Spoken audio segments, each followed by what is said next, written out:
దైవమే తన చిత్తముగా చేసగా ఘనమైనదిగా ముడిపడే దృఢమైనదిగా విడిపడే మేలు లేనిదిగా కలలకే సాకారముగా ఒకరికొకరు ఆధారముగా తల్లి స్థానంలో భార్యనుగా తండ్రి స్థానంలో భర్తనుగా నాదనే స్వార్థము విడగా మనదనే బంధము జతగా ప్రతిదినం తీగలు లతగా అల్లుకుపోయే చందముగా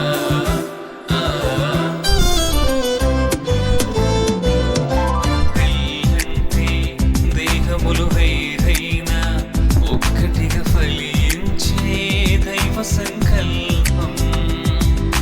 పెళ్ళంటే ఇరువురు ఏకముగా తండ్రి పని జరిగించే గొప్ప అవకాశం.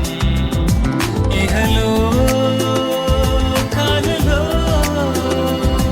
శూన్యం ఉండగా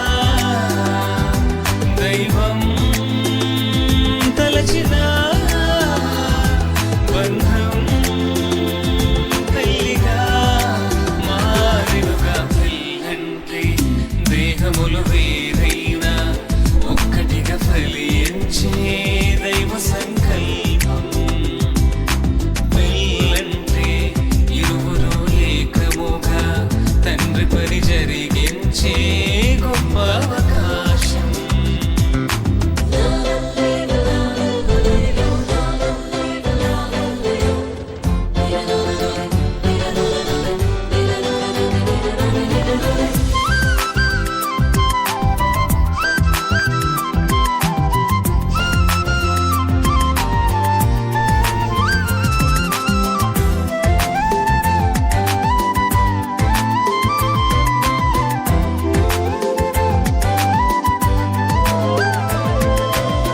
రెండు కళ్ళు వేరు వేరు శిరమునందు వేరు పారు దృశ్యమేది చూపిస్తున్న చూపులు రెండు జతగా చేరు.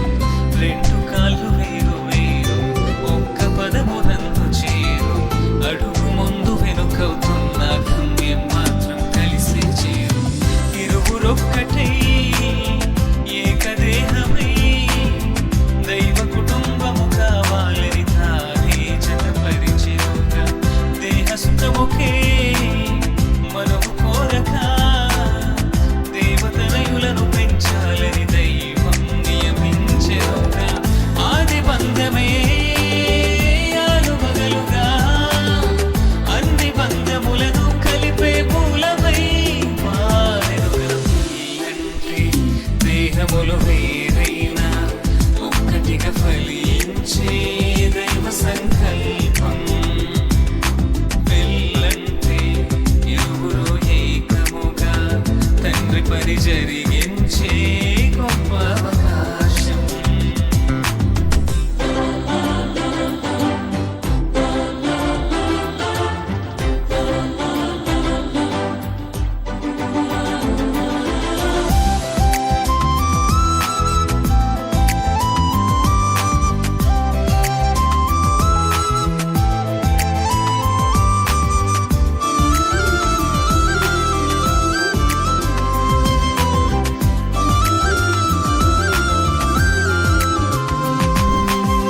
వరుని కొరకు వధువు సంగము సిద్ధపరచబడితే అందము. ఏకదేహమంటే అర్థము క్రీస్తుతో సంఘము అనుబంధము. లోపడుటయ వధువుకు ఘనము వరుని ప్రేమ వధువు స్వాస్యము. కలంకము ముడతలు లేని పవిత్రమైన ప్రభువు శరీరము. తనకు తానుగా వధువు కోసమే సమస్తమును అర్పించిన ప్రియవరుడే ప్రాణ ప్రియుడు.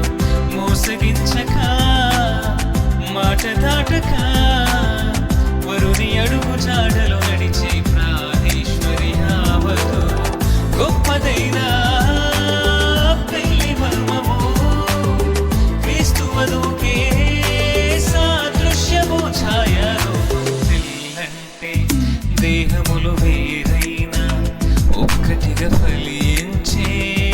సంకల్పం